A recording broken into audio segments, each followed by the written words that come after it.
I was a little delayed. It's fine. You're a little bit sleep deprived. Yeah. It's fine. It's fine. It's fine. This is fine. I mean, you want to have the second one is on its way, and you're barely making it with the first one. That's fair. That's fair. Just... I really was thinking my brain would still fire as quickly as it normally does without any sleep.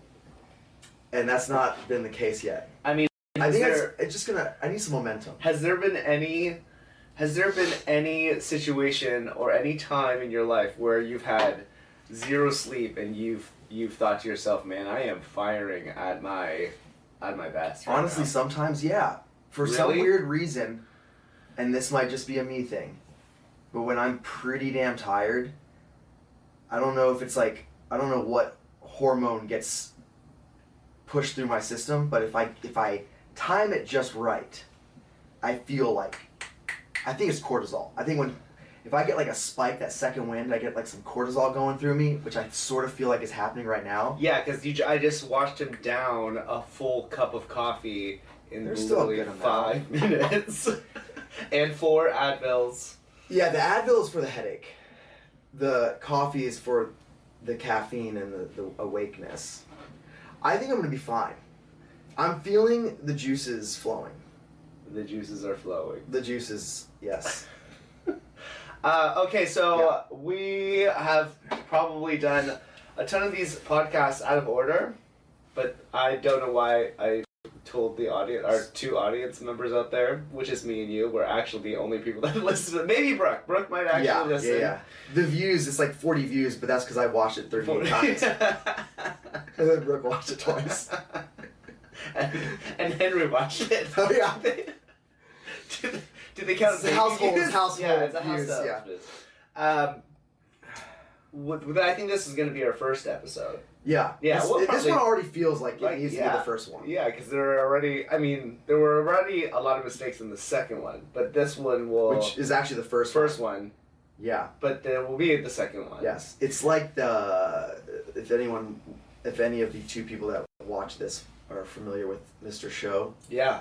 The pre-taped call-in show with David Cross is probably the most genius skit of all time. Yeah. If there's a way at some point during the editing process that we can put the pre-taped call-in show in, we'll do that. While we answer questions. While we answer questions. Yes, from the previous week. That was the crime episode. You're calling about cats. So good. Okay, anyway. Anyways, we're off of a tangent. Side quest. The new thing here, we're going to announce, I mean, we might as well announce it now, is Eric has joined the Sports Pod. I'm part of the team. He's part of the team. I'm feeling really good about it. Feeling really good about it. I'm feeling... Oh... I've seen episode 1 is actually your performance review. First month's performance review. How do you feel like your first 2 weeks have been? I'm sure you will consent to me saying that you have been a patient at the Sports Pod. I've been a patient. You've been a patient of mine for a long time. I've been on both sides of the table now. Right, and so what are some surprising things that you have learned? Like, because you've seen 2 different... Yeah.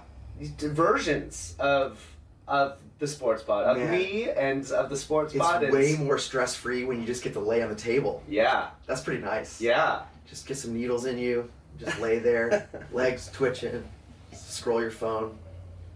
No, things are like moving and shaking all the time in there. Yeah. It's really fast-paced, which I like. There's like no time for distractions, really. No. It's pretty much like as soon as I open that door, it's go time. Yeah, and then if someone does cancel, it's like that spot just gets filled like that. So it's like you think you're like, oh, maybe I'll get a little reprieve here. It's like, no, this person's just gonna come in now. No, slide on over to you. This is the thing that I always try to tell athletes is, dude, do not cancel. I know things happen and it happens and you will miss an appointment, but it almost becomes impossible to get back on my schedule. Yeah. it definitely made me feel worse about the several times that I think it's not several. No, you maybe like two. emotion. I mean, I have maybe one or two. You can look it up. This is on your performance review. Yeah, I definally performance review. Get a text. Hey, bro, are you around the corner? No, I'm at home. This happened before. Sleeping. Now I see what that does. So now I feel like it's not gonna happen. So. Yeah. But I feel like you bring a certain energy to the clinic and the floor, which has been great. It's been aside from like the HIPAA violations. Yeah, you're doing pretty good. Yeah. Wish you didn't talk about that on the podcast. Remember when we talked about front house and back house? We've had lots of conversations about this. It was a minor one. But yes, I mean, aside from there's some things that I've had to learn in the process because we're kind of going fast. We're going fast, but warp speed. But the thing that I appreciate the most about the way that you work is one, you understand how to explain things to athletes and patients like really well. Thank you. That's the one thing that I love about hearing you work is like you're explaining, well, this is why we're doing the deadlift because Dr. Wu said that you have a shitty posterior chain and you have shit's all fucked up. You honestly have zero stability in your hips, yeah. And this is what your fucking knee and your hip. So you're catching things that I'm not even having to tell you. You already know, which is so refreshing because I've had several iterations of members being in that position where I felt like I've had to hold their hands and I don't have to hold your hand. Well, I think we're in a really unique situation because I was a client or patient, whatever you want to call me, for so many years. While I'm laying there on the table, I'm listening to the way you speak, to everyone in there, and so I have a good understanding of like your style. Yes. And so when I came in, it wasn't like we were starting from scratch. I mean, I really felt like we kind of already knew how to work with each other. And you've been coming to Deep forever. So you've taken my classes, so you know how I coach. So it was like a perfect scenario. Yeah, there's a level of comfort there. And not to make it weird, but it's like, I love you, man. If it was like, if you were dating somebody that you've known for many years, like you were friends for many years and then you just started dating. Yeah. There's like a shorthand already built into it, which is so refreshing because like there's so much of the first part of having a new team member on the team. Could I say team any more times in one sentence? Yeah. Could I? Is the awkwardness of trying to figure out, well, how does this person communicate? How do they receive communication? Which is the other thing that I appreciate is I will call you out on stuff, which I'll be like, hey, dude, that was like not a good thing to do. And you're like, yeah, I see that. Yeah, and I blew it there. I will fix that. Where in previous iterations of this position, people get butthurt over the most minor. I think that comes from just like we both have owned our own thing, and I think we've gotten through that ego phase. Yeah. Like there was a period of time, I would say probably the first 5 years of, opening a gym, where I definitely felt like I knew more than everyone else. Yeah. And I was quick to become defensive, or I was quick to write off someone else's opinion on something just because it wasn't my opinion. Yeah. And then I would try to like shoehorn in your thing, my thing, and then you just quickly realize that that's like not good. I mean, well, I think what happens is life has a way of grinding humility into you. That is true as well, man. Like that is very, very true. Yeah. Yeah. I think the beginnings of, again, we're still working out. You're evolving. You're part audience, of this from the start. Yeah, the audience is evolving with us. I think we should do like a week in review of like at the beginning of every episode. Yeah, that'd be cool. Yeah. Okay, so this first episode, is going to be airing right after New Year's. Yeah. And so future Blake and future Eric are doing things. What are you doing? For New Year's? Yeah, for New Year's. I'm going to there's this little band, I don't know if you've heard of them before. I mean, your thing with Goose is like, what's his name in I Love You Man with Rush. That's like, it's basically Rush. No, it's Goose is Rush. Goose is Rush for me. A great Rush used to be Rush for me. I mean, Rush is a great Canadian band. It's an amazing Canadian band. That Diane Sawyer is really good. Yeah, you have this weird Rush Goose. I love Goose. Yeah. My future self will be in Vietnam. I will be in a little cruise on Ha Long Bay. I really don't know how this is. Yeah, I'm like going to Hanoi and then headed to Ha Long Bay, which is like 3 hours to the Bay of Vietnam, and then I'll be on a boat. I really don't know. Is that like where Old Bay seasoning is from? Yeah, possibly. Possibly Goose might make a guest appearance. I don't know. Rush might make a guest appearance.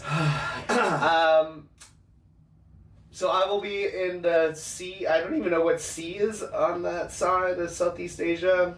I have no idea. I know what seas there that aren't. There. The Pacific. That's an ocean. It's not a sea. Well, what's the difference between an ocean and a sea? There is one, but I can't tell you what it is. I just know that there is one. There are oceans and seas and rivers and roads. Well, you know, this is where, remember we talked about having a fact check. You know, there's like the Adriatic Sea, the Dead Sea, Anyways, I'll be in Vietnam. I won't be back for a while. Pretty excited for it. I haven't been able to think about it. I honestly just booked It's gonna hit you while you're literally flying over there. I literally, when I booked the cruise on the bay, I just picked the one that looked the nicest at the time. How many rooms are there? I think they're under only 1,000. I think there are only actually 25 rooms on this boat. Yeah, I think it's like a.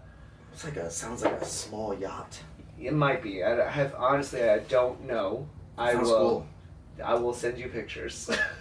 Honestly, I don't know much about where I'm going and what is going to happen to me. So, I've memorized my best friend's phone number because he always picks up the phone, and that is the only thing that I actually know going into Vietnam. Anyways, so we've taken way too long on this front part. There's going to be a lot of editing. This episode is the New Year's episode. So, and New Year's, of course, there's a lot of reflection and goal setting. Yeah, last year fucking sucked. Yeah. Yes, for me. There's a lot. I mean, for both. For both of us, it was. We were both in the suck. Yeah, it was not an easy. Well, we don't want to talk about that. Let's talk about. No, let's talk what we want to do. Future. Yes. Let's not talk. Let's not dwell on the past. Yes, I agree. It's so. I think it's last year ago. Yeah, I mean, I think it's really easy. Here's something really interesting that I had a great conversation with this psychologist in Austin, and his job is, what he does is he goes into big companies and figures out if there's a partnership in a big company and they're fighting, how do both parties exit without exploding the company. Interesting. Yeah, he has such an interesting job, and I was asking him, well, what are the things that are good predictors of a good partner, right? Like before we get into the thing. Yeah. He's like, the worst partners are the partners that cannot let go of the past. So they're constantly bringing the past back up. Oh, yeah. And they're hold a bunch of resentment. There are several jokes that I want you to know that I did not make. That's all I'm going to say. Okay. And the partners that you want to, so to speak, get in bed with are the ones that can either be in the present or focus on the future, because that's what's going to push you guys forward. Knowing what the overall goal is, and whatever problems you may have in the present, they'll know how to create solutions around it because they are very focused on where they're trying to get to. Versus good news. Yeah, because my brain only pretty much knows now. Well, you are pretty ADHD. I know now and not now. Those are the two options. I just thought it was an interesting thing that he said was, and he is in YPO, which I know. I'm sure you know what YPO is. Do you know what YPO is? For the listeners, YPO is Young Professional Organization. Yeah. They do like little like mixers and like. It's like it's an entrepreneur organization where you have to be grossing at least 20 million. Your company has to be grossing at least 20 million to be a part of the organization. So he deals with really big companies, and he's resolving partnership disputes all of the time. And having dinner with him was so eye-opening. Yeah. On some of the problems, like just everyday problems, which I feel like you can boil down to just any type of relationship. Communication. But you know, these problems are $1 million problems, right? So it's interesting. Anyways, what I was trying to, in a long roundabout way, which I feel like I'm Jason Bateman in this situation, is... I thought I was the one with ADHD. Yeah, I know. You sometimes go on and on and on. You do a good job of like noticing, and you'll just like cut. Yeah, I'll cut you off. Let's think about the future. So, what are some things that you really want to focus on? What are some give me some top 5 things that you want to in 2025. In 2025, going business, into 2025. Like business related, or just like let's just do everything. Like let's just mix it all in. Okay, cool. Let's do it. Priorities. Well, from a work standpoint, because I feel like that's like top of mind. I definitely want to get to a place where like we both feel like we are like moving and shaking. Yeah. And I want to get to a place where we're not just trying to like deal with like the day-to-day like fires and just like, you know, barely head above water, just trying to like and like keeping the status quo. I want us to get to a point where we're also making time to like push to that next stage of what you know. The main reason we're doing this is not just to like do what we've been doing. Yeah. It's like, okay, this is nice for now, but we want to go to this next stage. Right. So I'm excited to like get to that part where like we have things going so well that we're able to also start to push in those other directions. Right. So that's like number 1 from like a work standpoint. Number 2 would be, you know, family related. We have another kid on the way. So I mean, just I'm surprised that wasn't number 1 top of mind. He's not here yet. I told you it's the now. I like that it's the now. Brooke, I'm gonna make the apology for Eric right now. Miller he's the second kid, so he's gonna come second. Yeah. So I just getting to a place with 2 kids, feeling like we're able to like survive.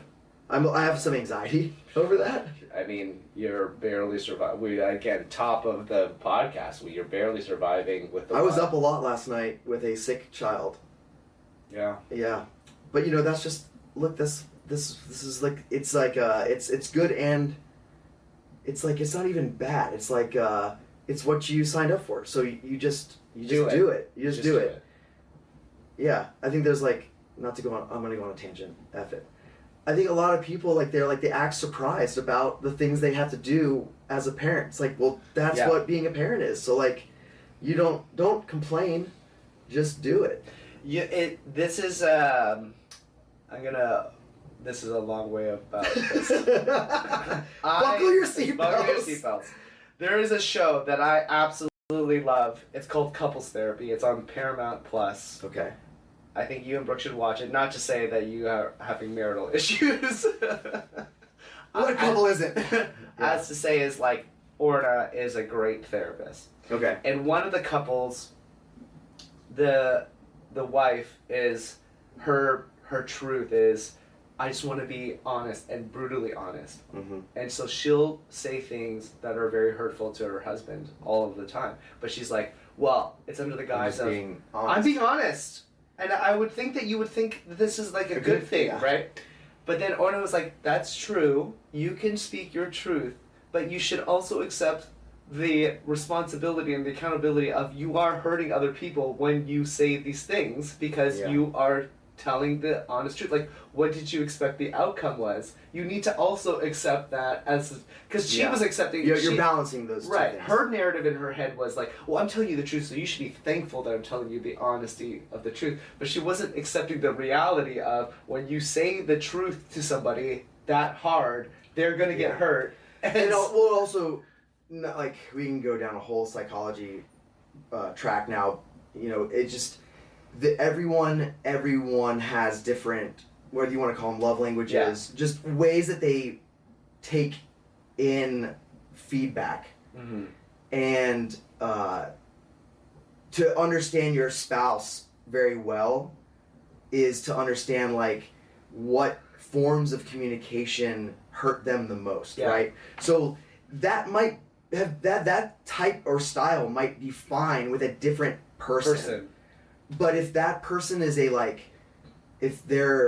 would assume, like, if their love language is like words of affirmation, then receiving the opposite of words of affirmation would probably hurt more, right? So, like, they want to feel or hear the things that, like, to be affirmed, and she's just coming at them with, like, the negative, and I could see that being tough. So I think it's two things, right? It's like it's understanding the impact of the things you say to your person, but also understanding, like, you should know how your person likes to receive things.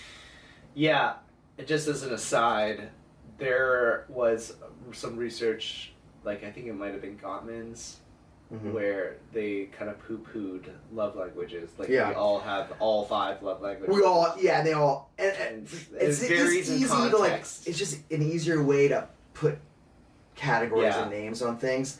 I mean, it's fluid though. It's fluid. Yeah. Like, I'm not a gift person. I don't care if you give me a gift. Like, I just want to spend time with you, and I want to spend time with you. And I you know, let's hang out and tell me I'm sexy, basically. That got weird. It got weird real quick. Okay, so going on. So that was number 2. Miller's number 2. Yeah. Okay, number 3. Number 3. We haven't had number 3 yet. A zing! Oh, man. A little cane pulls me out. Number 3. Okay, number 3 is, I'll go the selfish route now. Number 3 would be, I no longer look the way I have looked for a very long time. Yeah.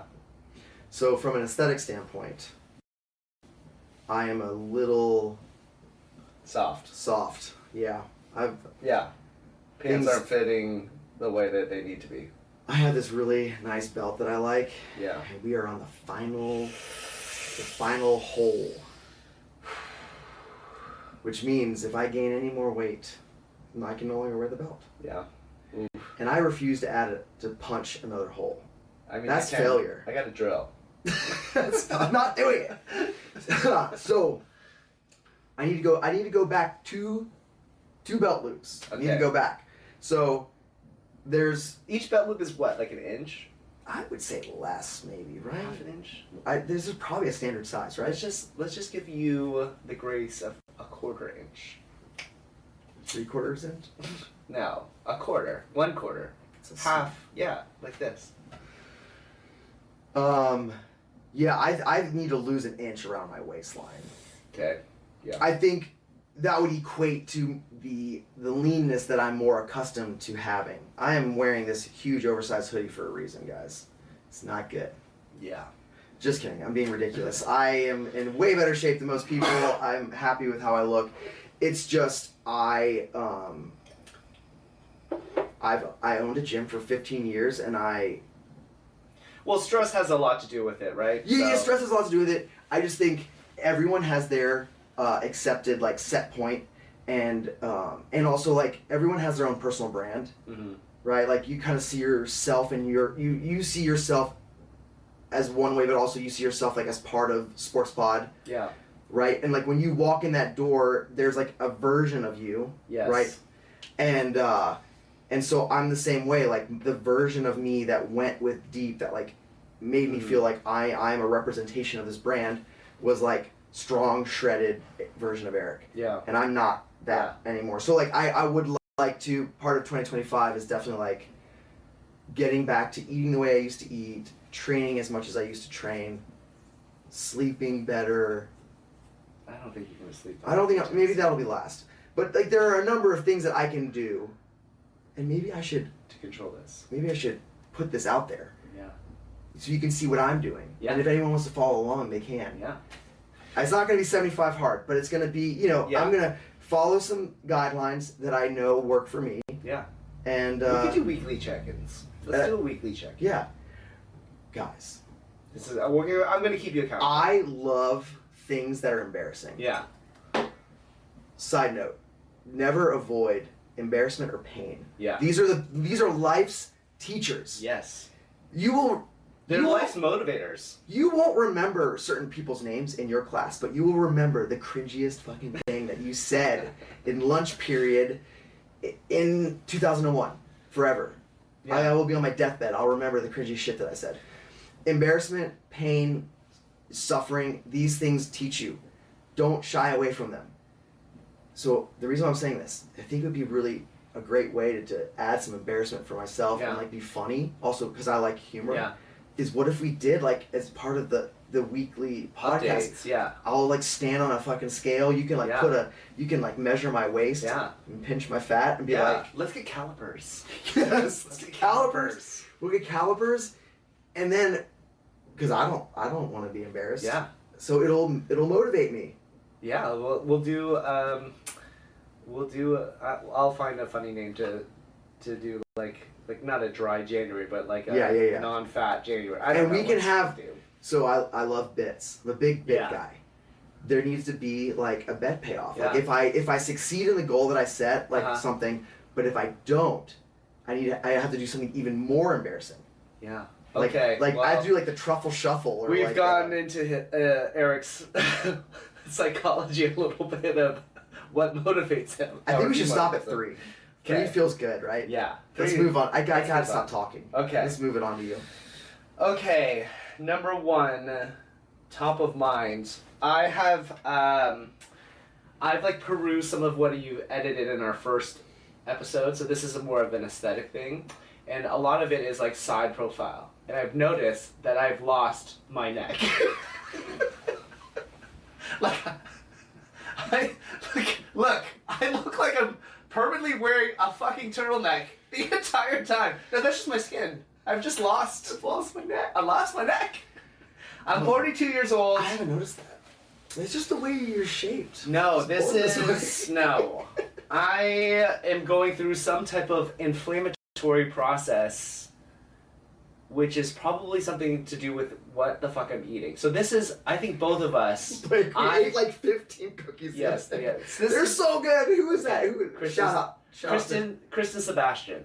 She makes the best fucking cookies. Those perfect amount of salt. You don't know how. You have no idea how hard I had to work to get that tin of cookies. I had to stop working hard. We don't need that tin next year. I had to essentially remind Kristen every day for the last year. Is there groveling? No, it was more of shaming her. Okay. Like why the fuck do I get these? The bit is actually she 2 years ago she gave Alex Perry the same tin full of cookies of different kind of cookies. And you got like. And we didn't know this because we all got small tins. And then you saw. And then I was at Alex's house. I was like, "What's in this tin?" And he was like, "Oh, Kristen gave me cookies." And I was like, "Whoa, what the fuck? Kristen gave you a whole tin of cookies, and all of us got fucking a small tin." How many people did she give cookies to this year? Because that's a lot of fucking baking. I know. I don't know. I haven't been to, so one of the issues is I haven't been to the gym this week. And she individually salted them. I know. Because there's salt on top of each. So she went salt-based style. Yeah, she went like every single one. And it's the perfect amount. They're delicious. Kristen, thank you so much for the cookies. Now I'm fat. We demolished these cookies in like less than 2 days. I know. I felt bad. Like people were coming in. Okay, so anyway. I 100%. So when I'm in Singapore, I'm doing like a whole health check thing, And I'm also gonna do essentially like a new Nova. Some new Tim Nova. Ferriss style stuff. Yeah, so we're doing like a full scans. body scan. So I'll know what my percentage body fat is and also my muscle mass. We need to reverse this trend of the no neck. And also I am also inching towards my 30-inch waist is not necessarily fitting the way that it needs to be fitting. So we also should have an end date of like June. Like we're giving ourselves 6 months to get our shit together. Yeah. I think 6 months is good. Yeah, 6 months is good. So I think both of us pushing each other. So we'll do a both like weekly check-in. I think we'll do calibers. I also think this will be a great lesson for all of the listeners, which is just basically Brooke and Henry, on like what calipers are, body fat, how you do it, why we're doing how it, many locations, right? How many locations, you know, reliability, all that. So that's number one is we got to get my neck back. This jawline, it's not working. We need a chiseled jaw. Yeah, we got a chiseled jaw. How I know that I'm gaining weight is like whenever I talk to my mom on FaceTime, the first thing that she will fucking say to me is, "Why is your face so fat?" That's the first thing that she says. I love Jews and Asians are the best because they cut right through. Right. When are you gonna shave that fucking shit off your face? Yeah. Every time. Every time. I've had my beard for like 10 years. Yeah, they still time. like. Yeah. When do you get that shit? Yeah. Ugly ass beard off your face. Okay, so number two is over the course of the year, I have been going to a therapist and I've been doing leadership training. And a lot of that is to change my perspective on life, how I communicate, and how I'm receiving communication. And so I have to make a very conscious. There's no way of changing until you're like consciously trying to change it. So I'm trying to. It's fair. Before I communicate, I'm trying to address or at least like label the emotions that I'm feeling at the time. And if I'm feeling frustrated or anger, I absolutely don't communicate at that time. So if you see me like mentally thinking or just like freeze, I'm not freezing, I'm labeling the emotion and then I'm making sure that's great. I'm understanding the counter transference and also the main goal of like what I am actually trying to communicate, right? Like I think we get lost in the emotion of the communication and we just want to like alleviate ourselves of the anger, and then we get lost in the goal was to like curb like this behavior, or you know what I mean? Like you totally lose the goal of what you were trying to communicate and you just go down your ego emotional self. We've all been there. So, and I know that this is a weakness of mine, and I know we have to start addressing some, and a lot of that is like addressing some of my own narratives and like processing those things. Your self-talk or your right. Like what one of my therapists, fill in the blanks. My therapist basically has said, your self-talk is horrible. He's like, of course you lash out to everybody else because your self-talk is... I'm sure it has nothing to do with the way our parents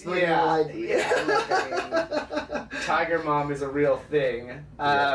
So that's number two is to improve my leadership skills and to improve my communication style, because I know these things are paramount to our success and the success of this person about your interview with that guy. Yeah, I did. The interview with that guy the other day. Which you forgot to do your steps.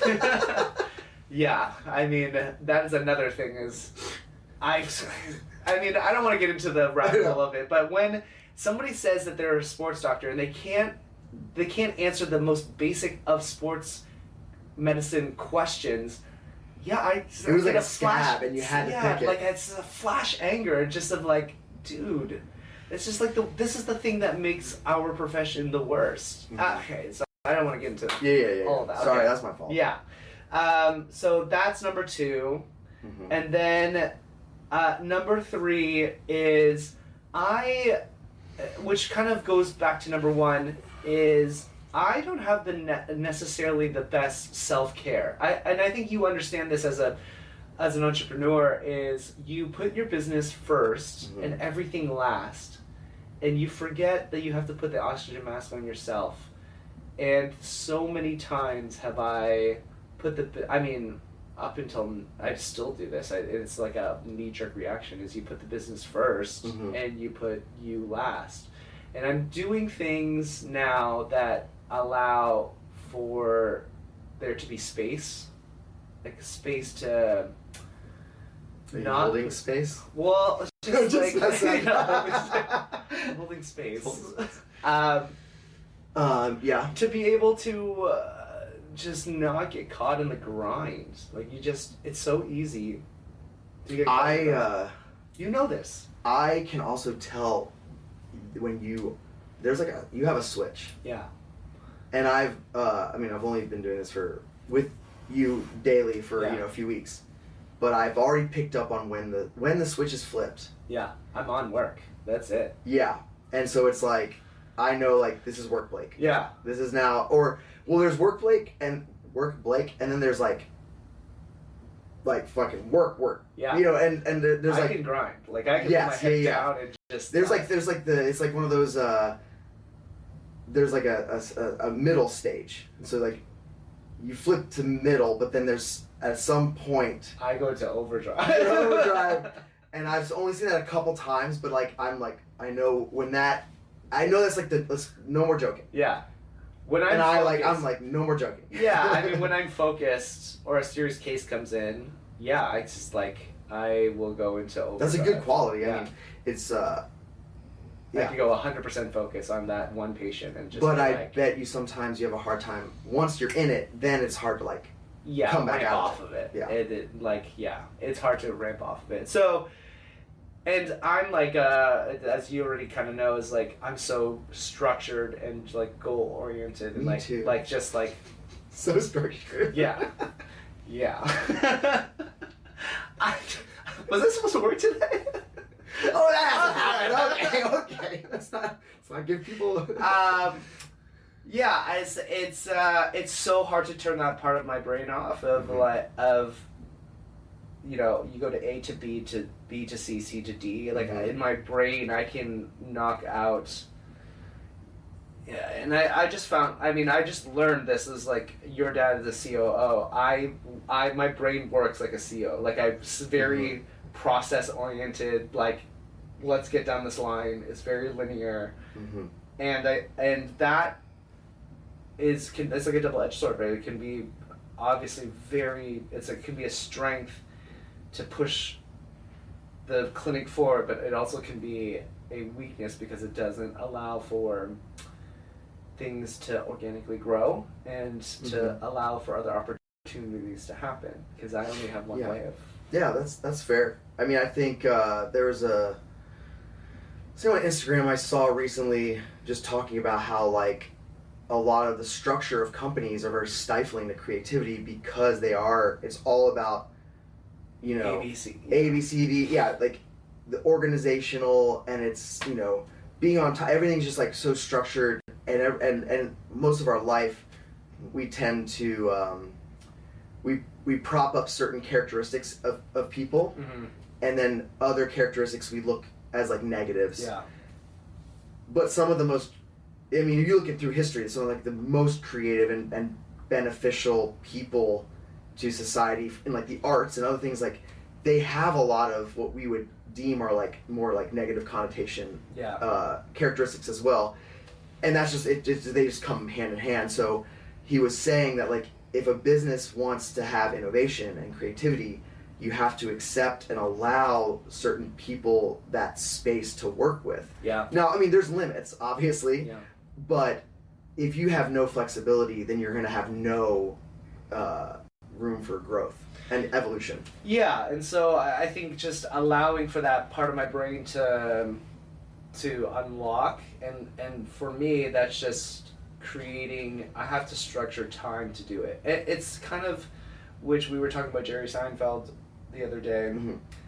His creativity is not you'd be surprised it's not so creative. It's not as like organic. It's not as organic. He's What a he workhorse, does, yeah. he has every single day. He goes from like noon to 3, and he just writes down stuff on a piece of paper, and he just continues to work at it every single day until something comes out of it.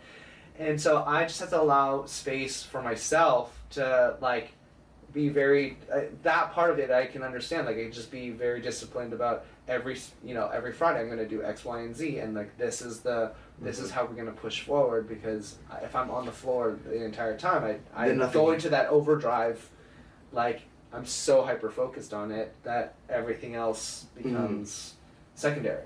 So those are the big 3 things, which is let's get my jawline back. Yeah. Be great.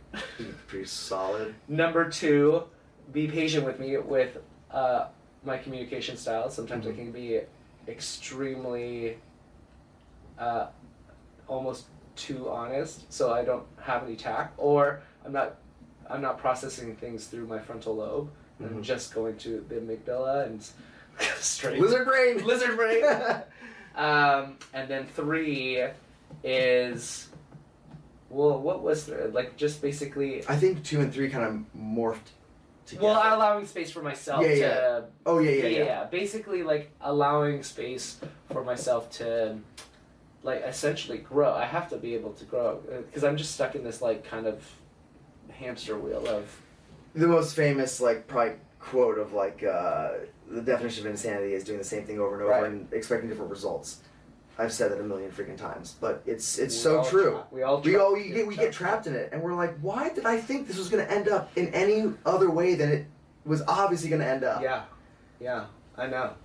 So yeah, that's it, and I mean, this podcast is a part of that, kind of allowing that space to kind of be open. I mean, we came up with a couple ideas organically. Yeah. Just because we were having conversation, that's a perfect example of what's beneficial of doing these, is because it gives us a chance to talk without. We have a sort of a goal for the each episode, but it also gives us some freedom to explore. Just explore. Yeah. So that is our 3 things.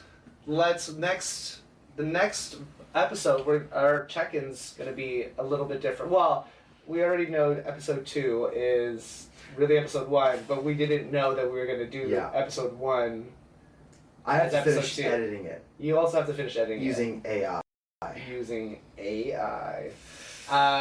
And so that is it. I mean, is there any... I don't even know how we're going to end these podcasts. We're going to have to figure out a way to off-ramp these episodes.